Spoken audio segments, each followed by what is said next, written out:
Hello, welcome back to Mark's House and Garden UK. It's the middle of July. We've just come out of a really hot spell. And today we have rain and it feels really refreshing.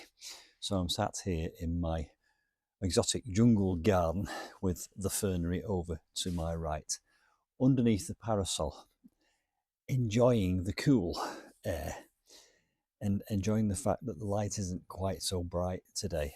And I thought it might be a nice opportunity to share with you a garden tour of my jungle garden and my fernery and explain all the plants that I've got here and also what's behind the camera. And at the same time, get some of this on record because July, August, I think is probably about the turning point when it starts to peak and go past its best and then get worse as we go into autumn. So I'm going to give you a tour, a 360, starting at one point, going all the way around the garden back to where we started. And I'll explain the plants I've got and the plans I've got for this particular part of my garden. Hope you enjoy it. So just to add some context for people who are not regulars to my channel, I live in a 450-year-old thatched cottage. And this is the front garden where I have my parterre and my hydrangea Annabelles. I've also got a gravel garden here, which we'll walk past in a moment. But the garden I'm about to give you a tour of is tucked around the back of the cottage there in a small space. So there's my gravel garden, my arid bed and little water feature which I've just made. And here's the back door, and we walk along the side of the cottage along here, which is a new border I've just done with olive trees and geraniums. And there's that fence I've just made. And the garden I'm going to give you a tour of is on the other side of here. And we enter that garden through here, a gap in a bamboo hedge.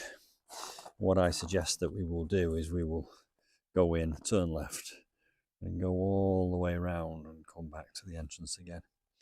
So as I do that, I will give you some thoughts and ideas of what I've done here so far and what I plan to do in the near future. So it's really divided into two areas. This is the social sort of dining area, and then we have the fernery in that courtyard space there.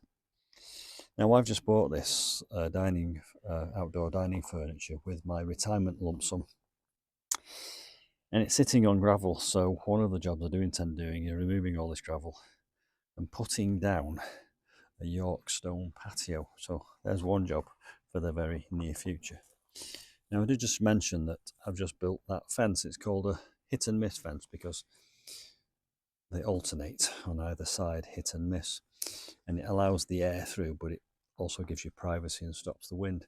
Now this was a very dense bamboo hedge until recently, as dense as that is there, but I wanted to see if I could thin it and trim it and strip it back. So that's exactly what I've done, and I have to say, mixed feelings about it, really. I was hoping to get a more striking appearance. Let me squat down and see if we can get a better effect. It does work, I suppose, to a degree, but to me, the bamboo canes are still a little bit weedy.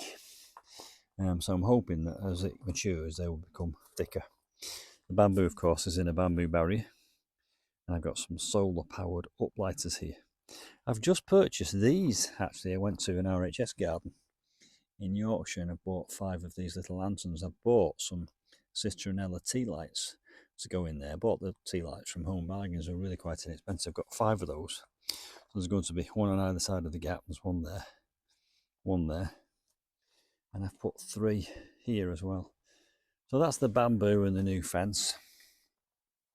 And I've got these 3 planters here which have got grasses in. The idea of the grass really is to mask this somewhat ugly wall at the back, and I think it does to a certain extent. I've got these little sconces here, can you see?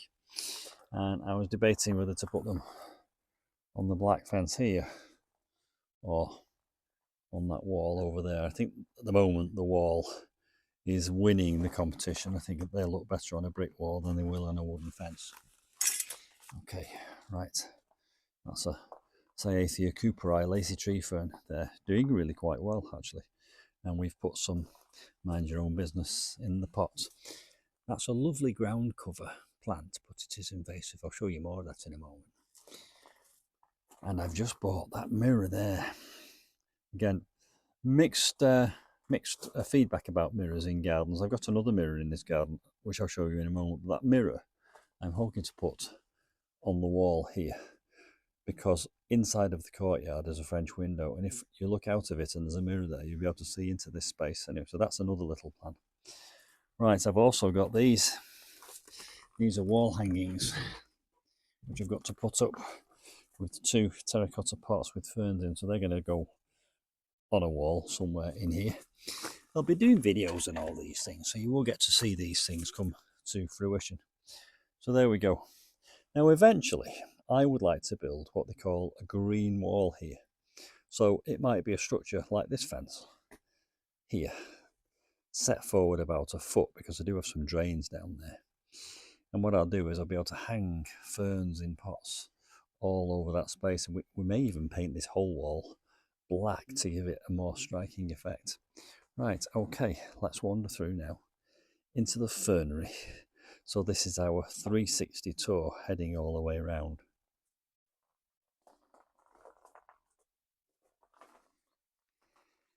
There's some more of that mind your own business, and that started off as 20 small plug plants, and you can see just how invasive it is.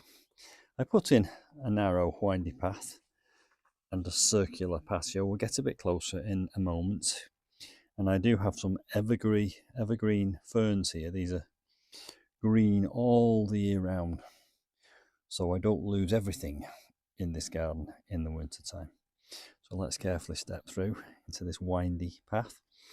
And we have some large hostas, giant hostas in fact.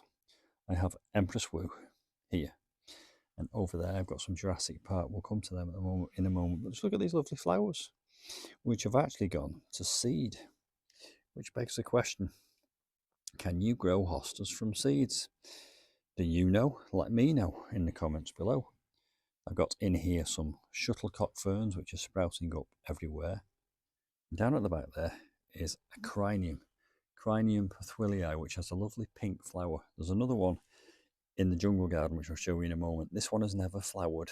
I think it's not getting enough light. And look at these here. I've just bought these. I went to a plant sale at Hodnett Hall, and these are actually just made of rods of steel that have been twisted, but they look lovely, don't they? Give that fern kind of effect. And I've got a smaller set down here to my left. Can you see? Just there, look. 3 of them. Let's move in a little bit closer into the garden. There's my circular patio, and look how the mind your own business is encroaching. I deliberately didn't grout this because I wanted that effect, and it really does take over that mind your own business. Look at that there.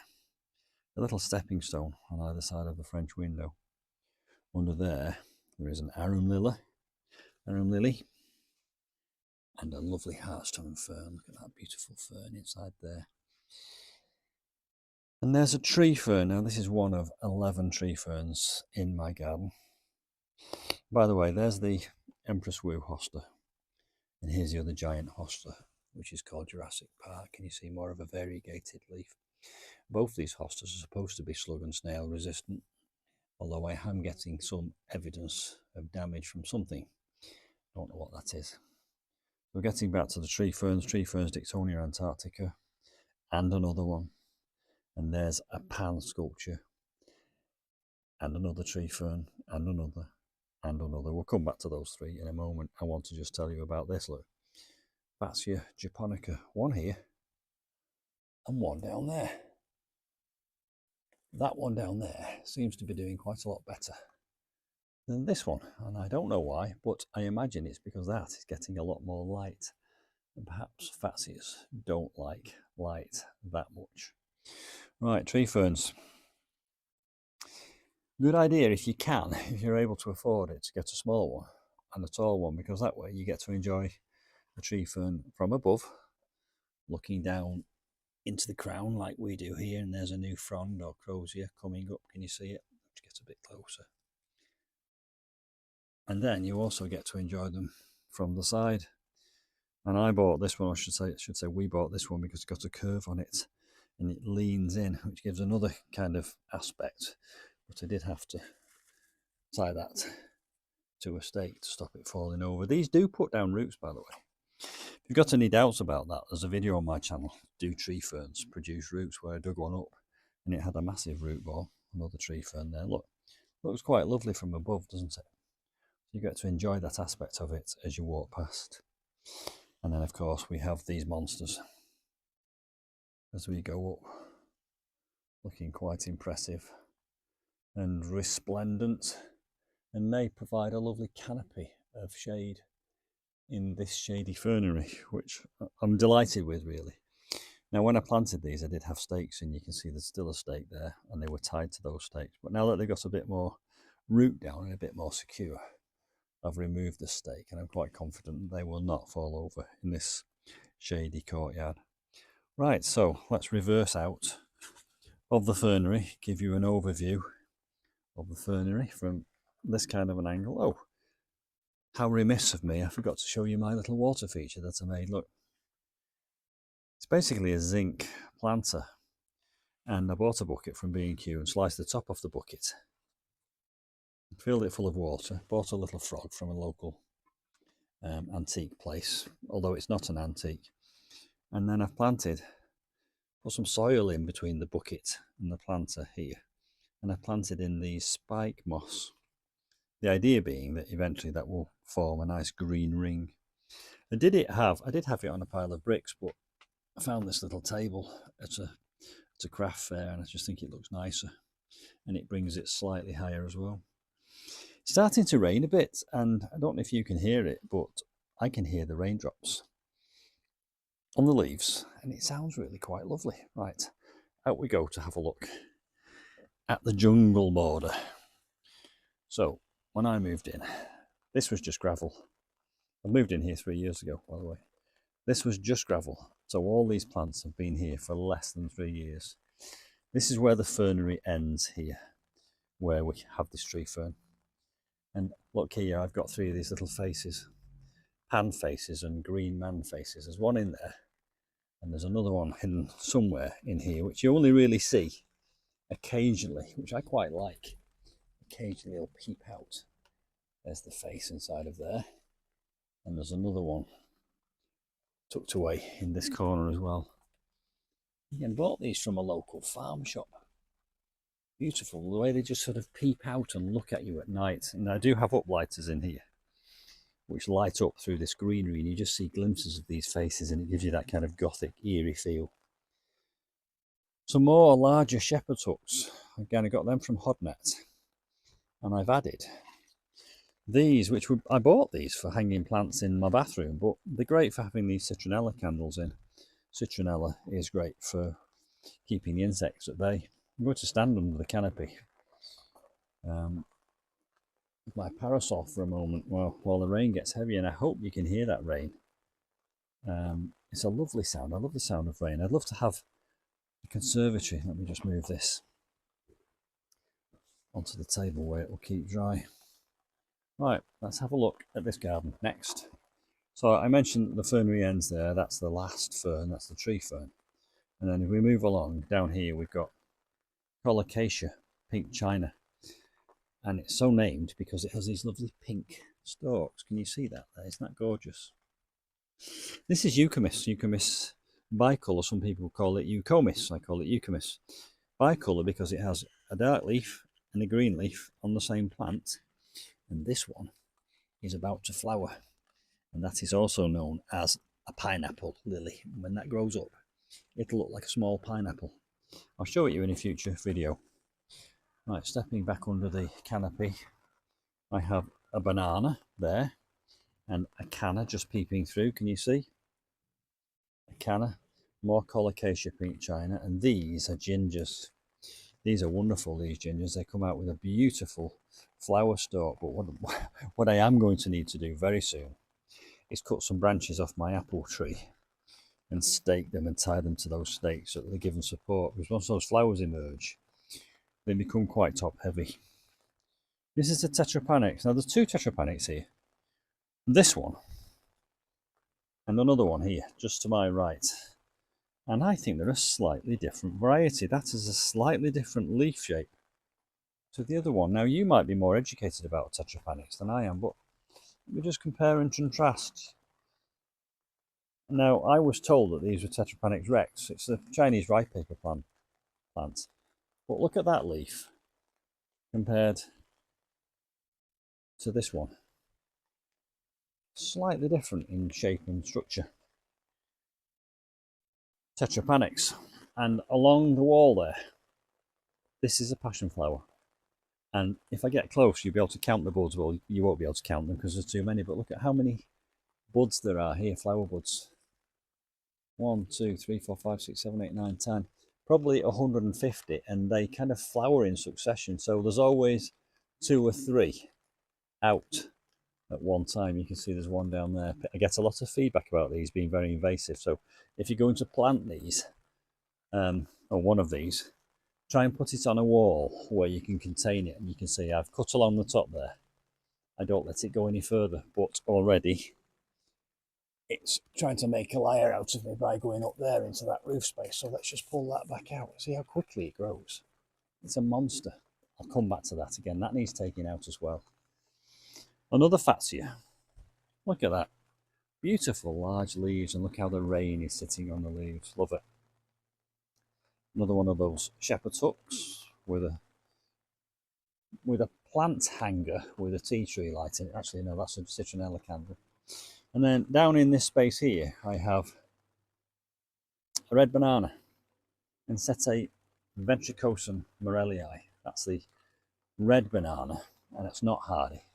That has to come out every winter or allow it to basically die because it won't survive the winter in the UK. And then here we have Musa Bajdu, kind of a crop of Musa Bajdu. You're probably able to see me in the other mirror. Can you see me back there? I'll wave at the camera. That's another garden mirror.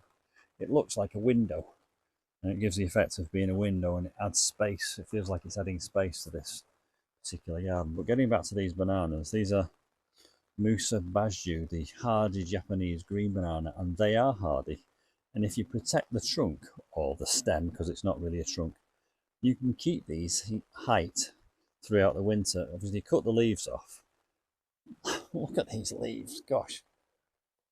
That leaf, believe it or not, is about 6 foot long. And look at them up there, look wonderful. And I love the way they shred in the wind. It gives you that feeling of being in Barbados or Antigua. Right, wonderful. Musa Bajdu bananas. Another crinium. Now this crinium gets much more light and hence is about to flower. That's a pink one. I've just bought some white bulbs. I was at the RHS show and I found a store selling white bulbs, so I bought some of those. Persicaria, red dragon. A lovely plant, but very invasive. It's actually related to Japanese knotweed. And that, where that comes from is, I had one over there, and in the winter I chopped it all down and chopped all the pieces up and just scattered them. That rooted, and I now have several of them all around the border. And there's a black leaf colocasia there, look at that one, beautiful. Again, that's just gone in. It can't stay here all winter, so I will probably have to dig that up and put it inside for the winter. Here's that second tetrapanax. Look at the size of it. Massive plant with massive leaves. Love it to bits. But again, look at that there. Look. That's that red dragon, Persicaria red dragon. Really quite a powerful bully of a plant. I have another ginger down there. I've lots of more pink chinas down here. Can you see? Again, look at the pink stalks on those plants. Beautiful sort of pink colour, isn't it? Wonderful. And we're almost at the end of the tour. Let me just go through past that tetrapanax and look back, because I've got one little last surprise to show you. Look at that giant toad I just bought. Isn't that wonderful? Eventually, I'm going to make this into a water feature. I'm going to drill through it. It's plastic resin, it's not stone. It looks like stone, but it's not. I'm going to drill through it from its mouth to its tail and have a pipe coming through, and that will form the top of a little waterfall in a water feature I've got planned in the garden. So there we go. A 360 tour of my exotic tropical jungle garden and my fernery, and also the social area, the dining area, which now has my new fence. Hope you enjoyed it. Thanks for watching, and I will see you soon, no doubt, for some more gardening adventures. Bye for now.